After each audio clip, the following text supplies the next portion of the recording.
Hello everyone, welcome to great plus teaching exam. आज हम लोग जो पीवाईक्यूज देखेंगे या कह सकते हैं कि कुछ इंपॉर्टेंट क्वेश्चंस देखेंगे। आपके पेपर फर्स्ट के कुछ 3 यूनिट्स को छोड़ के, जिसमें कि मैथमेटिकल रीजनिंग है, लॉजिकल है और आपका डीआई होगा, उन तीनों यूनिट्स को छोड़ करके सारी जो 7 यूनिट्स हैं उनसे निकाले हुए कुछ क्वेश्चंस हैं जो कि मोस्ट एक्सपेक्टेड हैं और संभावना है कि ये परीक्षा में आए, या फिर अगर आप इन पे ध्यान दें तो डेफिनेटली और चीजें आप कवर कर सकते हैं। तो 7-8 क्वेश्चन जो हैं हर यूनिट से लिए हुए हैं, तो आप इसको ट्राई करिए और देखिए कि आप इसमें बेहतर कर सकते हैं। ठीक है, चलिए हम स्टार्ट कर रहे हैं। क्वेश्चन नंबर 1 से स्क्रीन पर है। क्वेश्चन नंबर 1 है, स्क्रीन पर लिखा हुआ है, what is the main focus of 1992 Rio summit also known as the earth summit. क्या था, या हम कहें कि 1992 के रियो शिखर सम्मेलन, जिसे पृथ्वी शिखर सम्मेलन के नाम से भी जाना जाता है, का मुख्य फोकस क्या था। तो मीनिंग यहाँ पर दो चीजें देखा जाए तो, या दो क्वेश्चंस हम कह सकते हैं कवर भी हो रहे हैं।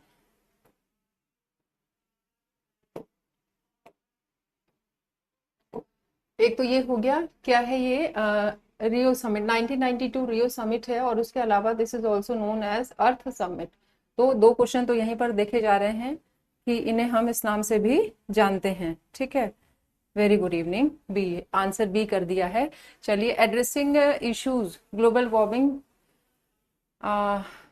Addressing issues related to global warming and sustainable development policies. हाँ जी, ठीक है, बी ही आंसर सही है। मतलब अगर बात करें रियो शिखर सम्मेलन की, या फिर हम कहें इसको अर्थ समिट के नाम से भी इसे जाना जाता है, या पृथ्वी शिखर सम्मेलन के नाम से भी इसे जाना जाता है, तो बेसिकली इसका मुख्य उद्देश्य कह सकते हैं या मुख्य फोकस क्या था।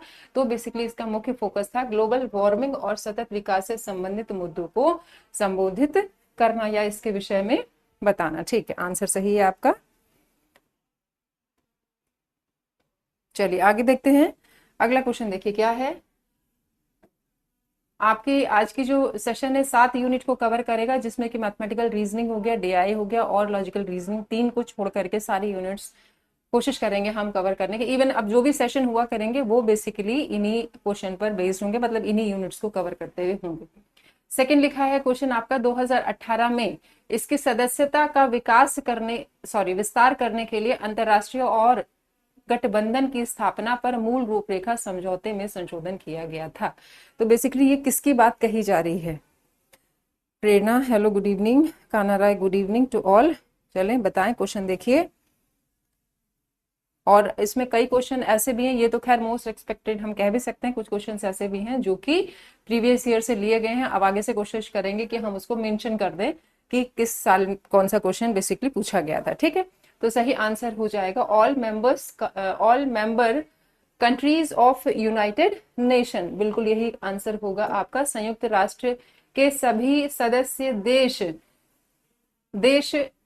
इनकी सदस्यता का विस्तार, मतलब इसकी सदस्यता का विस्तार करने के लिए अंतरराष्ट्रीय सौर संगठन की स्थापना पर मूल रूपरेखा समझौते में संशोधन किया गया था, और ये टाइम है आपका 2018 का। ठीक है, अगला क्वेश्चन देखते हैं।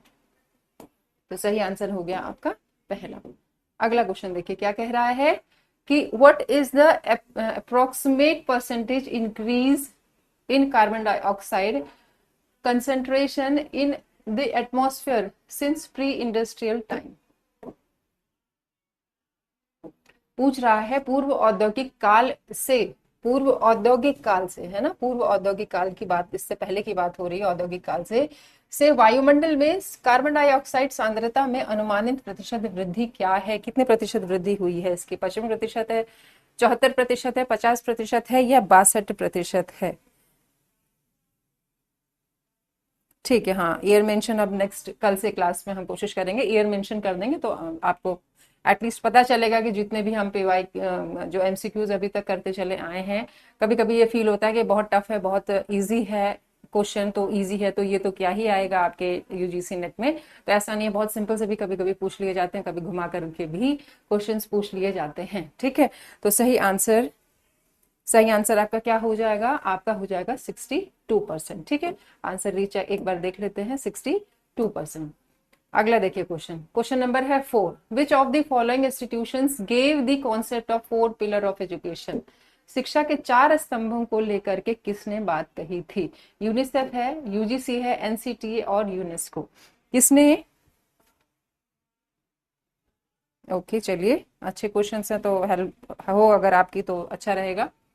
ठीक है, तो किसने जो शिक्षा के 4 स्तरों की बात अगर हम करते हैं तो शिक्षा के 4 स्तरों की अवधारणा किसके द्वारा दी गई थी? यूनिसेफ के द्वारा, यूजीसी के द्वारा, एनसीटीई के द्वारा और यूनेस्को के द्वारा। शिक्षा के 4 स्तरों की बात हो रही है, क्वेश्चन नंबर 4 है ये। शिक्षा के 4 स्तर हैं, इसमें बेसिकली जानना सीखना है, करना सीखना है, मिलजुल कर रहना है और बनना सीखना है। तो 4 स्तरों की अगर बात करें तो यूनेस्को के द्वारा बेसिकली ये बात कही गई शिक्षा के 4 स्तंभों को लेकर के, और ये 4 स्तंभ भी आपको पता होने चाहिए कि वो कौन कौन से होंगे। ठीक, आगे देखिए क्वेश्चन नंबर 5 है, which of the following institutions aim to increase enrolment of students in higher education, या निम्नलिखित में से किस संस्थान का लक्ष्य उच्च शिक्षा में छात्रों का नामांकन बढ़ाना था?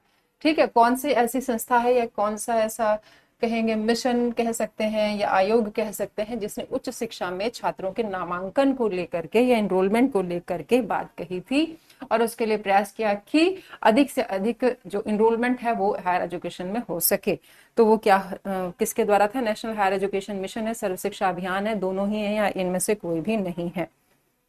इनमें से कोई भी नहीं है। क्या सही हो जाएगा? आंसर करिए।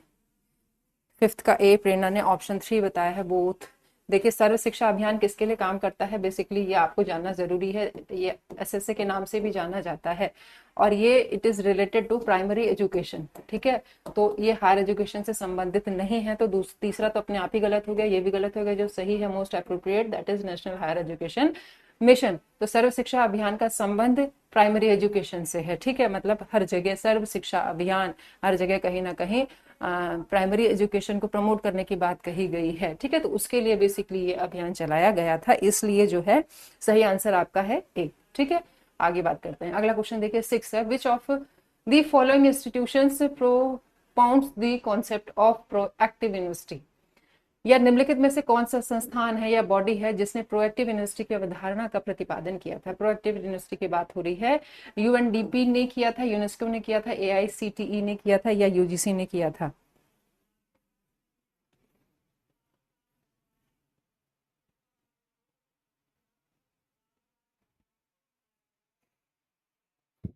चलिए बताइए क्वेश्चन देखिए, which of the following institutions propounds the concept of proactive university. Proactive university की बात हो रही है, कौन लेकर के आया या इस कॉन्सेप्ट की बात किसने कही है? आंसर आप लोग नहीं कर रहे हैं बातों पर अभी थोड़ा ना ध्यान देते हुए। क्वेश्चंस देखिए, UNDP, UNESCO, AICTE and UGC. सही आंसर आपका है यूनेस्को। यूनेस्को बेसिकली ये कॉन्सेप्ट लेकर या इस पर इसने इस अवधारणा को लेकर के बात कही। अगला क्वेश्चन देखिए क्या है, India's destiny is being shaped in its classroom is mentioned in which of the following documents. किसमें ये कहा गया है कि भारत की नियति उसकी कक्षाओं में आकार लेती है, भारत की नियति उसकी कक्षाओं में आकार ले रही है का उल्लेख निम्नलिखित में से किस दस्तावेज में बताया गया है? National education policy, national knowledge commission है, एजुकेशन कमीशन है और यूनिवर्सिटी एजुकेशन कमीशन है। किसमें ये बात कही गई है? आप लोग आंसर फटाफट करें, थोड़ा ध्यान दें क्या क्वेश्चन आंसर चल रहे हैं। ठीक है, क्या लिखा हुआ है कि India's destiny is being shaped in its classroom is mentioned in which of the following document. किसमें ये बात कही गई है? नेशनल एजुकेशन कमीशन पॉलिसी में। जुल्फिकर ने बी आंसर किया है, national knowledge commission, education commission. 7th का ए आंसर किया सोनल्स फैमिली ने, यूनिवर्सिटी एजुकेशन कमीशन। एक्चुअली ये बात कही गई है, क्या कोई आंसर कर रहा है?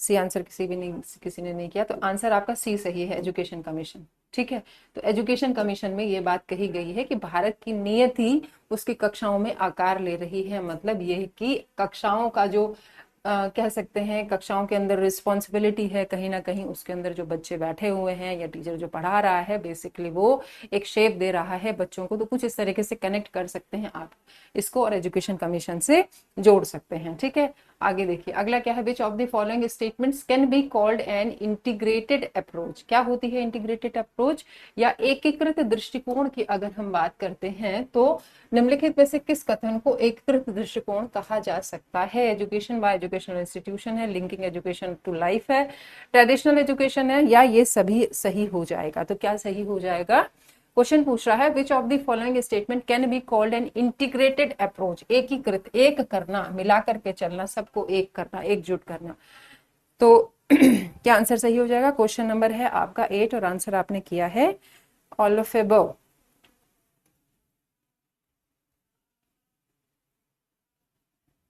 एजुकेशन बाय एजुकेशनल इंस्टीट्यूशन, तो इससे क्या इंटीग्रेशन होगा, 8th का डी, 8th का डी, 8th का डी सभी लोग कर रहे हैं। आंसर आपका होगा लिंकिंग एजुकेशन टू लाइफ।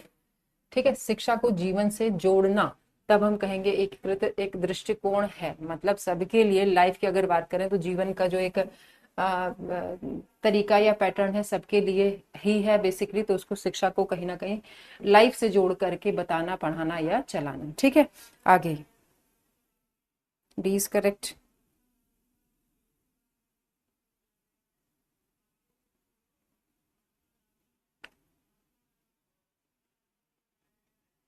चलिए अगला क्वेश्चन देखिए, which of the following is an appropriate definition of computer. Computer की एक अप्रोप्रिएट डेफिनेशन यहाँ लिखी हुई है।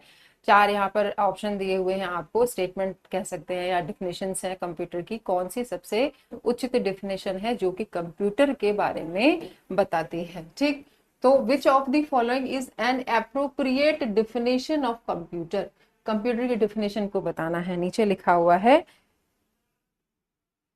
चलिए बताइए, बहुत बातें कर रहे हैं आप लोग, आंसर क्वेश्चन आंसर देखते रहिए। क्या है देखिए, A computer is a device that processes information. B है a computer is an electronic device that can store and retrieve information and can quickly process quantitative and qualitative data. A computer is an electronic device that can store and retrieve information and can quickly process qualitative data only. A computer is an electronic device that can store and retrieve information and can quickly process qualitative data only। तो क्या हो जाएगा, 9 का B answer किया है जुल्फिकर ने, कहना रॉय ने, 9 का बी अनूप कुमार ने और प्रेरणा ने बी किया है। तो बी ही आंसर सही है, जो कि क्वालिटेटिव एंड क्वांटिटेटिव डेटा की अगर हम बात करें। ठीक है, a computer is an electronic device that can store and retrieve information and can quickly processes qualitative and quantitative data, मतलब गुणात्मक और मात्रात्मक दोनों ही प्रकार के डेटा पर काम कर सके। 10th है which one of the following is a correct statement, सबसे सही स्टेटमेंट निम्नलिखित में से कौन सा होगा। कंप्यूटर से ही रिलेटेड है ना, तो देखिए क्या सही है, a computer can be used to diagnose a problem faced by a student while learning a subject. Psychological test can be conducted with the help of a computer if software is available. A set of instructions can be called a program। इनमें से क्या सही हो जाएगा, answer बताइए क्या सही होगा। क्वेश्चन कंप्यूटर से रिलेटेड है, क्या ये चारों विशेषताएं कंप्यूटर में देखने को मिलती हैं, तो हाँ देखने को मिलती हैं। सही आंसर आपका हो जाएगा D, all of the above. सभी कंप्यूटर के परिप्रेक्ष्य में बातें अगर कहें तो चारों ही ऊपर लिखी हुई तीनों ही बातें सही होंगी। अगला क्वेश्चन है 11th, which of the following documents is called as the Magna Carta of English education in India. ठीक है, निम्नलिखित में से किस दस्तावेज को भारत में अंग्रेजी शिक्षा का मैग्ना कार्टा कहा जाता है, बहुत इंपॉर्टेंट क्वेश्चन।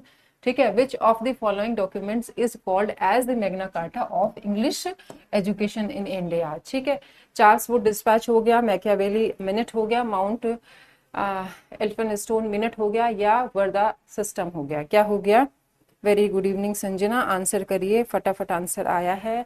ध्यान रखिए चार्ल्स वुड डिस्पैच। ठीक है, वुड डिस्पैच को हम क्या कहते हैं, भारत में अंग्रेजी शिक्षा का मैग्ना कार्टा इसको बोला जाता है, चार्ल्स वुड डिस्पैच, या चार्ल्स ना भी लिखा हो तो वुड डिस्पैच आपको लिखा हुआ मिलेगा। ठीक है, अगला क्वेश्चन देखिए, अगला क्वेश्चन है in which of the following years the presidency universities of Calcutta, Bombay and Madras were established following the recommendations of Wood dispatch.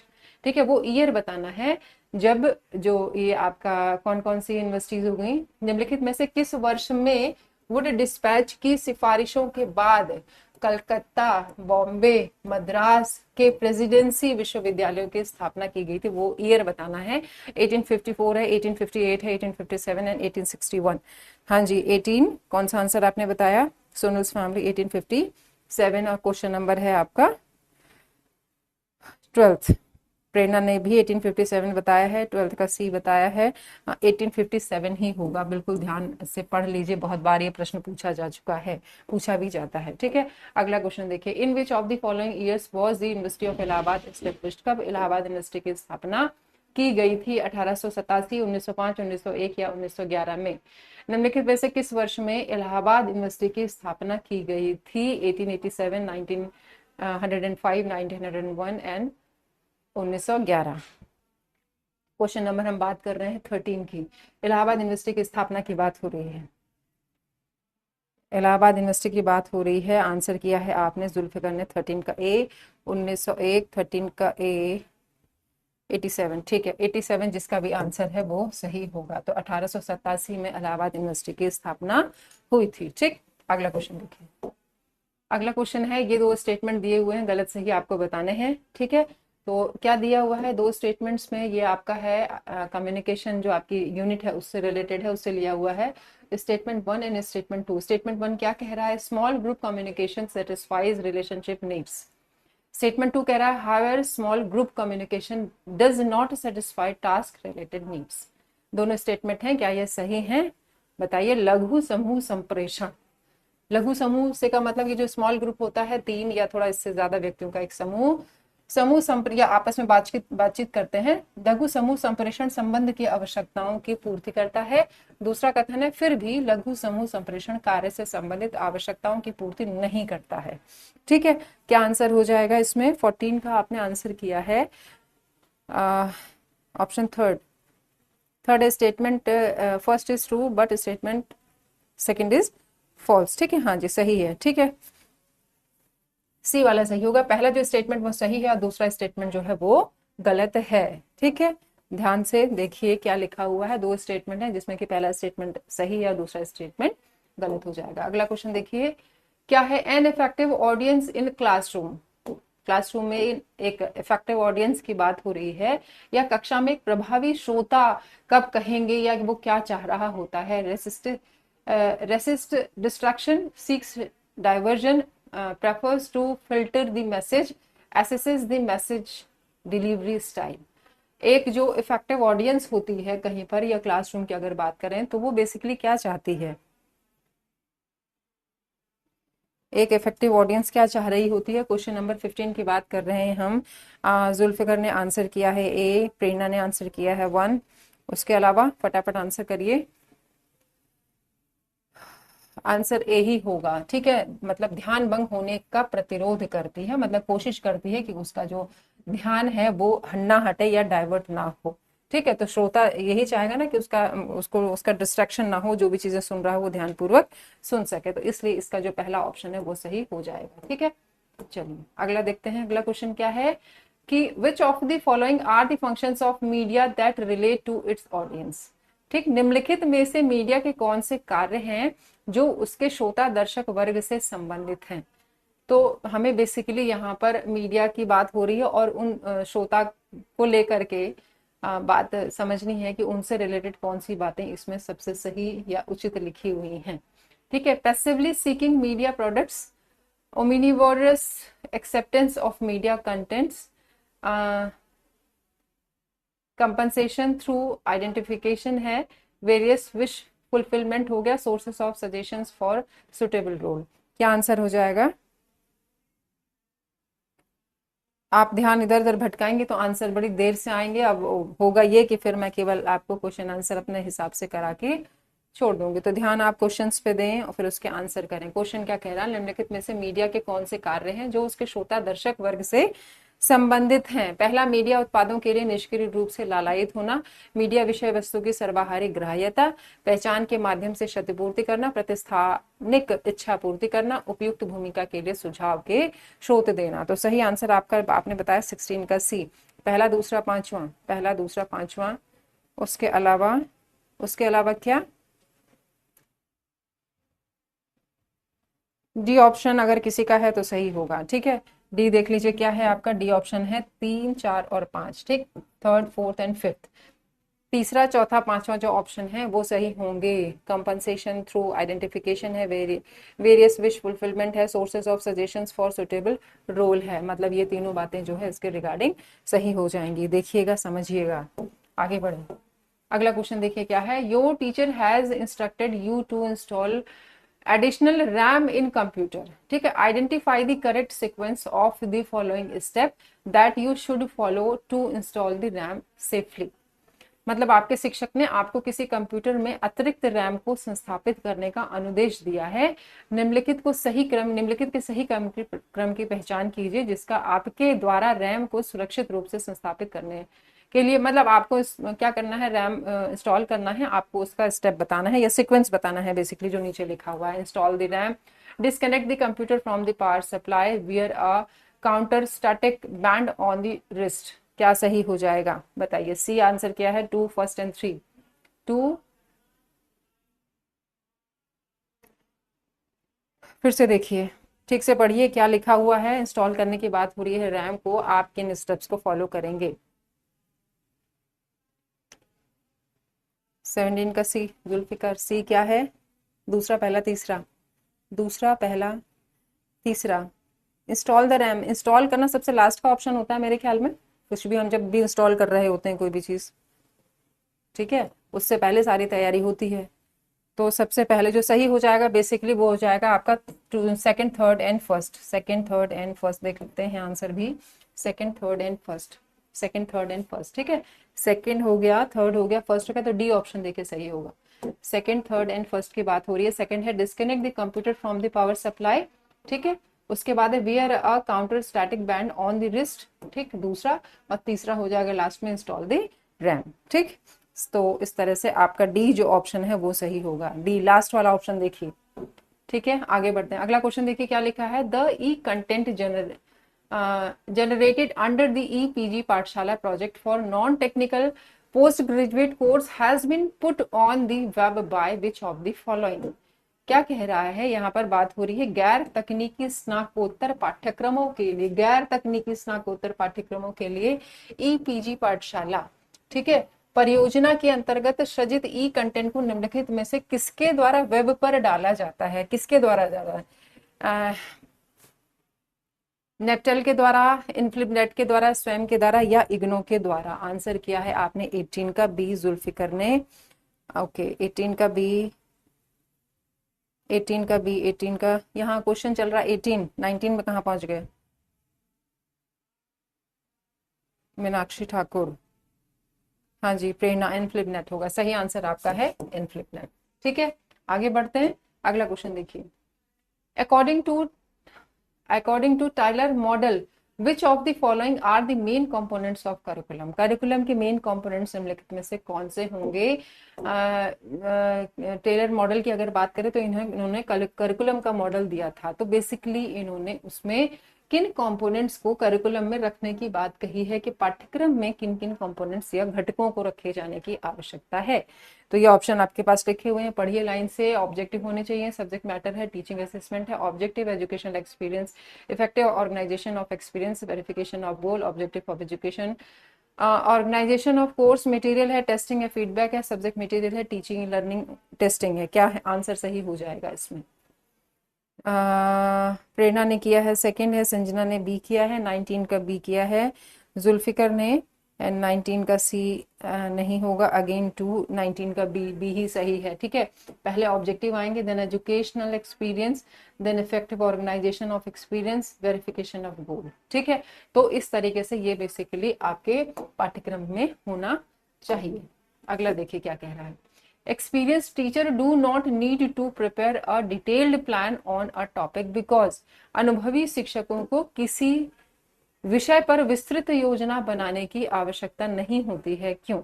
अनुभवी शिक्षकों को किसी भी, जो एक्सपीरियंस टीचर होते हैं, किसी भी विषय पर विस्तृत योजना तैयार करने की आवश्यकता नहीं होती है, क्योंकि they can teach more efficiently without its help.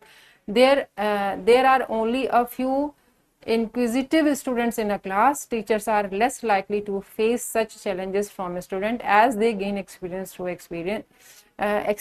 expertise through experience. They can prepare a brief outline. क्या आंसर सही हो जाएगा? आंसर क्या है 20 का डी? किसने? मीनाक्षी ने, संजना ने, जुल्फिकर ने, प्रेरणा ने, सोनल ने एंड उर्वशी ने, कान्हा ने, अनूप ने। जी डी ही सही है। ठीक है, as they gain expertise through experience they can prepare a brief outline. Okay, इसलिए एक अनुभवी शिक्षक को बहुत ऐसी आवश्यकता नहीं है कि वो पहले से एक बहुत ही विस्तृत जो है योजना बनाए क्लास के लिए। 21 है, which of the following is the best option for a teacher working in higher education institution to do in his free time? किसकी बात हो रही है? थोड़ा ध्यान रखिएगा, हायर एजुकेशन की बात हो रही है। ठीक है, which of the following is the best option for a teacher working in higher education institution to do in his free time? क्या करना चाहिए? Relaxing in the teachers room, reading magazines in the library है, और interacting with administrative staff है, और doing research. क्या हो जाएगा? 21 की बात हो रही है। एक हायर एजुकेशन के टीचर से बात कर रहे हैं या उसकी बात हो रही है, तो अगर वो फ्री वक्त में है तो उसको क्या करना चाहिए बताइए? बी, हायर एजुकेशन की हम बात कर रहे हैं। ठीक है, इसका ध्यान रखिएगा, प्राइमरी एजुकेशन की बात नहीं कर रहे हैं। तो सही आंसर आपका क्या होना चाहिए? रिलैक्सिंग द टीचर्स रूम, ये शोभा नहीं देता है। Reading magazines in the library है। इंटरेक्टिंग विद एडमिनिस्ट्रेटिव स्टाफ, जरूरत नहीं है। ठीक है, अब बात बचती है दो को लेकर के, तो दो हायर एजुकेशन की हम बात कर रहे हैं, reading magazines in the library and doing research. तो एक्सपेक्टेड होता है, आपसे उम्मीद की जाती है कि आप रिसर्च के रिगार्डिंग ही काम सोच रहे होंगे या कर रहे होंगे, क्योंकि हम बात कर रहे हैं। और एक किसी भी टीचर के लिए बेसिकली ये कहीं ना कहीं उसका एक एथिक्स का भी रोल हो जाता है कि उसको रिसर्च करना ही चाहिए। जैसे बुक पब्लिश कराने की बात होती है तो वो एक टीचर ही बेहतर कर सकता है, इसलिए रिसर्च के रिगार्डिंग काम जो है वो कौन करेगा? एक हायर एजुकेशन का टीचर बेहतर कर पाएगा।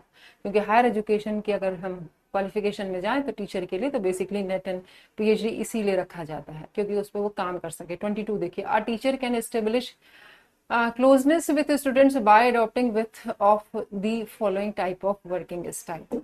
या ये क्वेश्चन क्या कह रहा है? एक शिक्षक निम्नलिखित में से किस प्रकार की कार्यशैली को अपनाकर छात्रों के साथ घनिष्ठता स्थापित कर सकता है? कैसे वो क्लोजनेस एस्टेब्लिश करेगा? किसके साथ? छात्रों के साथ, कोई भी teacher. By being willing to help, by playing the role of a guide, by establishing his authoritative dominance, by impressing students with his knowledge, by enforcing strict rules. क्या सही हो जाएगा?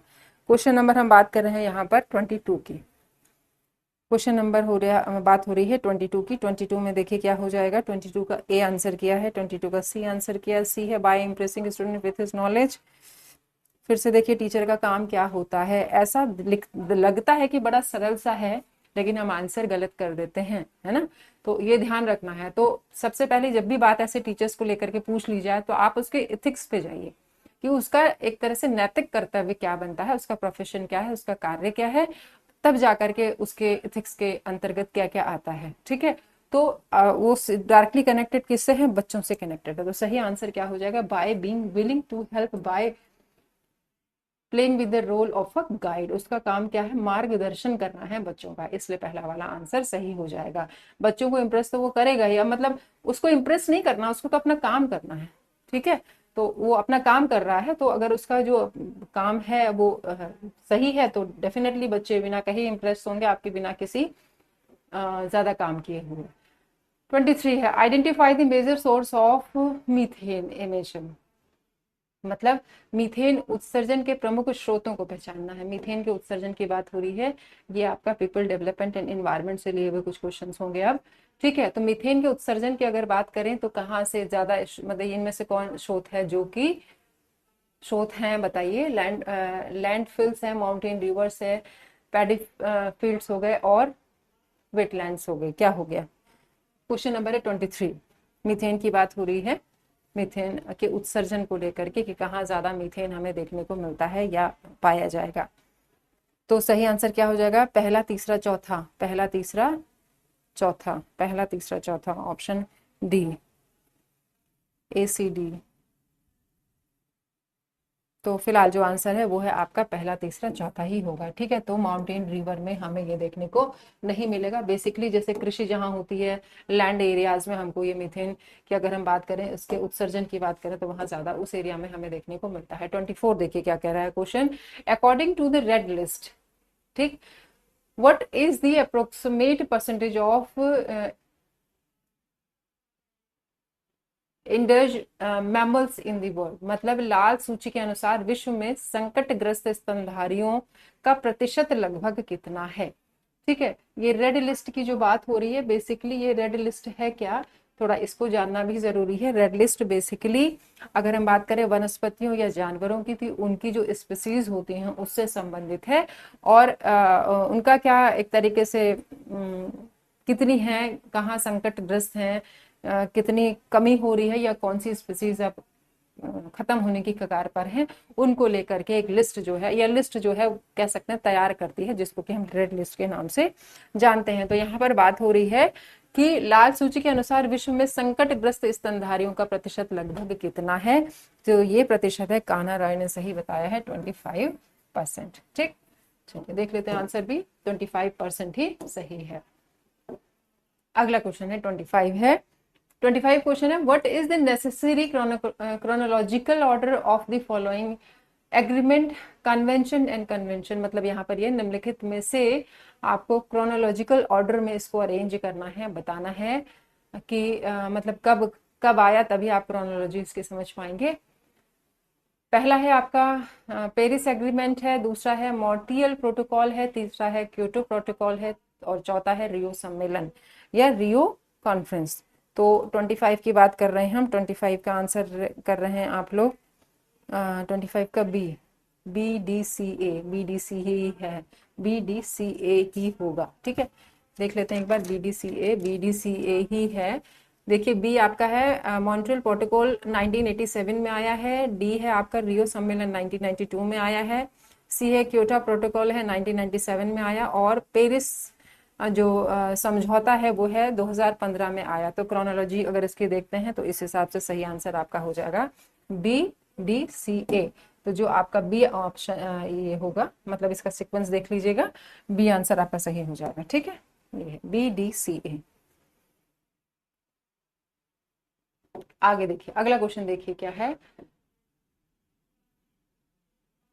क्वेश्चन कह रहा है कि which of the following statement are correct with reference to Kyoto Protocol and Paris agreement.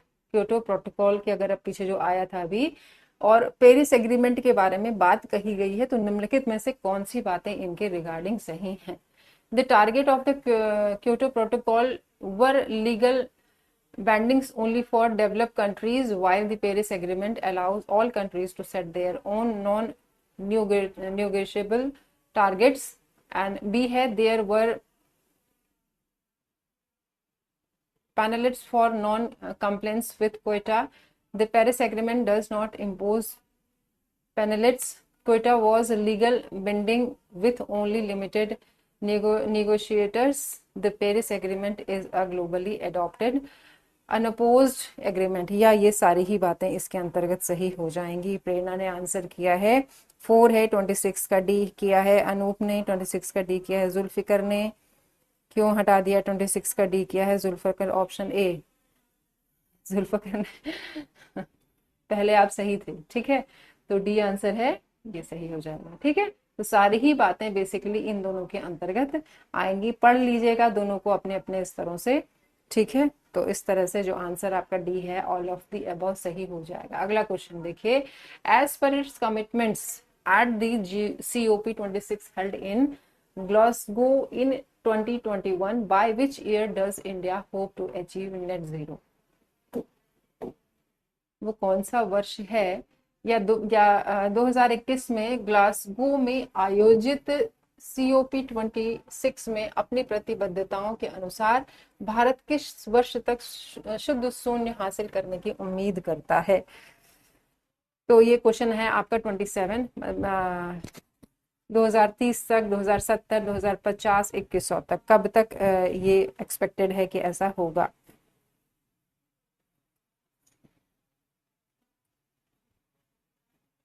B, जुल्फिकर, option B.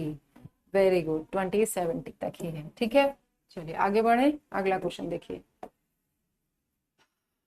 Which of the following statement is not characteristic of a computer? कि एक जो है characteristic नहीं है निम्नलिखित में से। Computer is an electrical machine. Computer cannot think on its own. Computer is capable for processing information error free. Computer can store information for any period of time. Which of the following statement is not a characteristic of a computer? Characteristic नहीं है, विशेषता नहीं है, वो बताना है, ठीक है। तो नहीं पर ध्यान रखिएगा, कौन विशेषता नहीं है किसकी, कंप्यूटर की। क्वेश्चन नंबर अब हम बात कर रहे हैं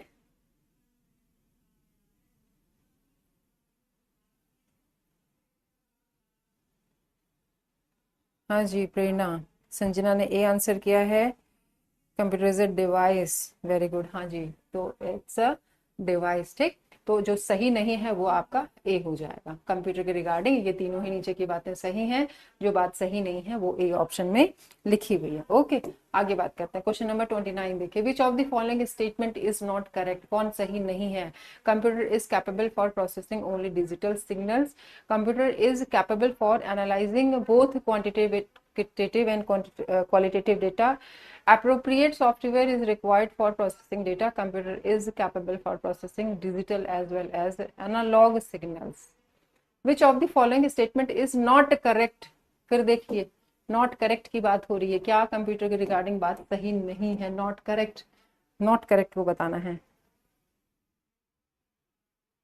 options not found meaning, sorry, questions not found, समझ नहीं आया।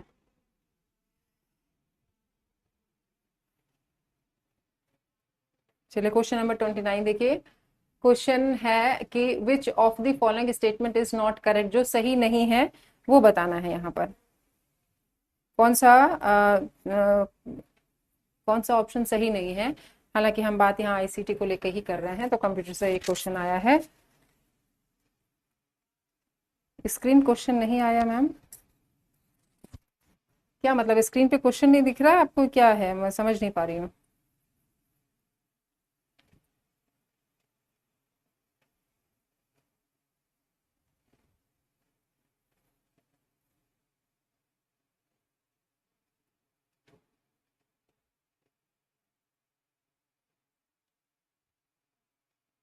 ट्वेंटी नाइन नहीं आया? 29 ही तो चल रहा है ये। नहीं दिख रहा है, स्क्रीन नहीं दिख रहा है।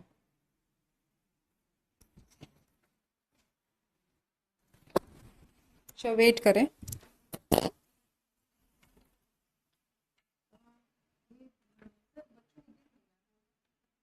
ये स्क्रीन नहीं दिख रहा है,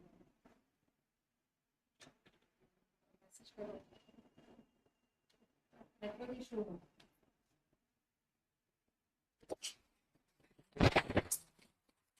ये मैसेज किया था।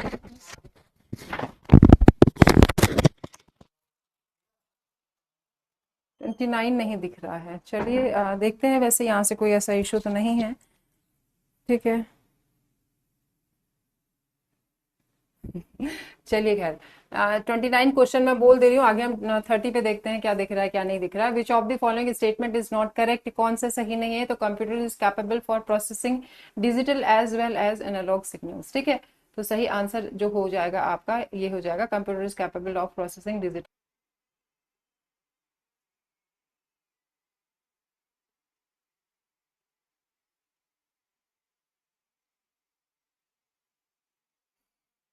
हाँ जी, थोड़ा सा कंफर्म करिएगा क्लास को अगर आप कनेक्टेड हैं तो।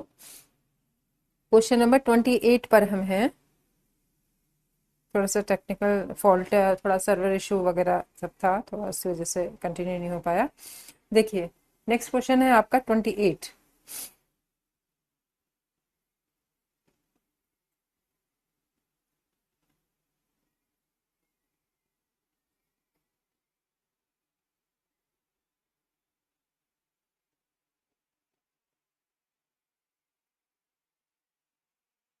ओके चलिए, ठीक है, तो शुरू करते हैं। 28 क्वेश्चन नंबर 28 है स्क्रीन पर विच of the following statement is not characteristic of a computer, ये 28 शायद हमने देख लिया था, और ऑप्शन यहाँ पर था आपका डी, जो सही था वो डी था। अगला क्वेश्चन 29 था, विच of the following statement is not correct, तो किसके रिगार्डिंग करेक्ट नहीं है, ये भी हमने देख लिया था, 29 तक हम लोग यहाँ पर कर चुके थे। अगला क्वेश्चन देखिए है 30 क्वेश्चन है, Fortran is the observation of, मतलब फोर्ट्रॉन जो है वो किसका संक्षिप्त रूप है, किसका संक्षिप्त रूप है ये बताना है, ठीक है। ऑप्शन लिखा है यहाँ पर, फाइल ट्रांसलेशन है, फॉर्मेट ट्रांसलेशन है, फॉर्मूला ट्रांसलेशन है, या फ्लॉपी ट्रांसलेशन है। हम यहाँ पर बात कर रहे हैं किसको लेकर के, फोर्ट्रॉन को, या जिसका ये एक संक्षिप्त रूप है, तो इसका बेसिकली ऑब्जर्वेशन एब्रिवेशन क्या हो जाएगा ये पूछा गया है। तो जो सही आंसर होगा, अब है कि नहीं जुड़े क्लियर, उस पे चलते हैं। सही आंसर आपका है फॉर्मूला ट्रांसलेशन, ठीक है। तो सी ऑप्शन जो है वो अनूप कुमार मिश्रा, चलिए कोई जुड़ा है अभी क्योंकि क्लियर नहीं हो रहा था, नहीं डी नहीं है, फ्लॉपी ट्रांसलेशन नहीं है, फॉर्मूला ट्रांसलेशन इसका सही आंसर हो जाएगा सी। 31 है, देखिए 50 क्वेश्चन हमें कवर करने हैं, तो इस हिसाब से जुड़े रहिए अभी। विच of the following terms is used for presenting the result of reasoning in a systematic manner, ठीक, मतलब क्या है, निम्नलिखित में से तर्क वितर्क के परिणाम को क्रमबद्ध तरीके से प्रस्तुत किए जाने के लिए किस शब्द का प्रयोग किया जाता है। Which of the following terms is used for presenting the result of reasoning in a systematic manner, ठीक है। कंपैरिजन है, डिबेट है, इवैल्यूएशन है, और एनालिसिस है। क्वेश्चन हम, चलिए ठीक है, सही है, तो आगे बढ़िए। क्या है, निम्नलिखित में से किससे तर्क वितर्क के परिणाम को क्रमबद्ध तरीके से प्रस्तुत किए जाने के किस शब्द का प्रयोग किया जाएगा, तो सही शब्द आपका हो जाएगा यहाँ पर इवैल्यूएशन, ठीक है। सही शब्द होगा आपका इवैल्यूएशन। बी आंसर आपने किया है, बी नहीं है, इवैल्यूएशन होगा। नेक्स्ट देखिए, नेक्स्ट क्वेश्चन है, which of the following statement is true in the context of defining theory. Theory की अगर बात करें तो थ्योरी को कौन सा निम्नलिखित में से स्टेटमेंट सही डिफाइन करता है, ठीक है। निम्नलिखित में से कौन सा कथन सिद्धांत को परिभाषित करने के संदर्भ में सबसे सही है या सत्य है, ठीक। क्या है, a combined system of concept and principles that aims to explain a particular phenomena, provisional explanation of new data that either supports or does not support a particular finding, suitable for further research and none of the above। सही क्या हो जाएगा, हम किसके परिप्रेक्ष्य के रूप में बात कर रहे हैं, in the context of defining theory, तो थ्योरी को सही सबसे अप्रोप्रिएटली कौन डिफाइन कर रहा है यह बता रहा है। तो आंसर आपका पहला वाला सही हो जाएगा, that is a combined system of concepts and principles that aims to explain a particular phenomena, या अवधारणा और सिद्धांतों का एक संयोजित तरीका जिसका उद्देश्य एक विशेष घटना को समझाना होता है। 32 का ए आंसर, ठीक है, 32 का ए आपका सही है। अगला क्वेश्चन देखिए क्या कह रहा है, 33 है, which of the following are the main functions of research in modern society. Modern society में अगर हम बात करें तो रिसर्च का मुख्य कार्य क्या है, ठीक है। मुख्य कार्य रिसर्च का क्या है, keeping pace with the progress in the field of knowledge, discovering new things, criticising previous writings, और critically systematically examining and analysing source. क्या है, 32 का ए आंसर आपने किया है, शायद ये आंसर हो गया था, अभी भी कुछ प्रॉब्लम मुझे लग रही है कि है क्या। चलिए खैर, 33 का आंसर देखिए, टोटल हम 50 तो आज नहीं देखेंगे, केवल 35 क्वेश्चन ही देख लेंगे, क्योंकि चलिए बताइए क्या सही आंसर हो जाएगा। सही आंसर इसका है, मॉडर्न टाइम में हम रिसर्च की अगर बात करें तो चौथा दूसरा पहला, चौथा दूसरा पहला ए ऑप्शन है, चौथा दूसरा पहले की बात हो रही है। तो चौथा है आपका critically systematically examining and analysing source, पहला ये हो गया। दूसरा है आपका discovering new things, and first is keeping pace with the progress in the field of knowledge, ठीक है। चलिए आप लोग लौटे हैं तो चलिए देखते हैं, 33 का सी आंसर किया है। 33 का ए ऑप्शन देख लीजिए क्या है। ठीक है, फोर्थ, सेकंड एंड फर्स्ट इसका आंसर हो जाएगा। अगला क्वेश्चन देखिए। एन इम्प्रेस्टिक बिलीव्स दैट, ये अनुभववादी केस में बिलीव करता है, natural science method should not be applied to social science research, social science methods can not be applied to natural science, knowledge is acquired through our sensory perceptions, या इनमें से कोई भी नहीं। ठीक है, तो ये दो क्वेश्चन हम और देख लेंगे, बचे हुए क्वेश्चन हम कल देखेंगे। ठीक है, क्वेश्चन है आपका N again stuck.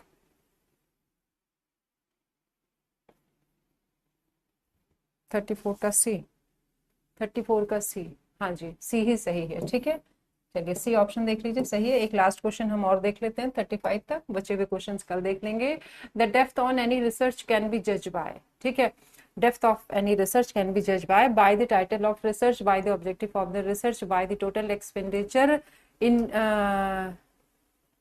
Included on the research, और by the duration of the research. क्या सही हो जाएगा?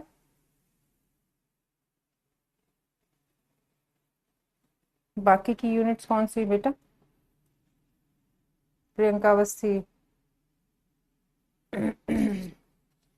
सही आंसर क्या है? सही आंसर आपने सी किया है 35 का। फिलहाल bye the objective of the research, इसके जो उद्देश्य हैं इनसे पता लगता है कि किसी भी रिसर्च की कितनी डेप्थ है। अनूप कुमार बी, 35 का भी।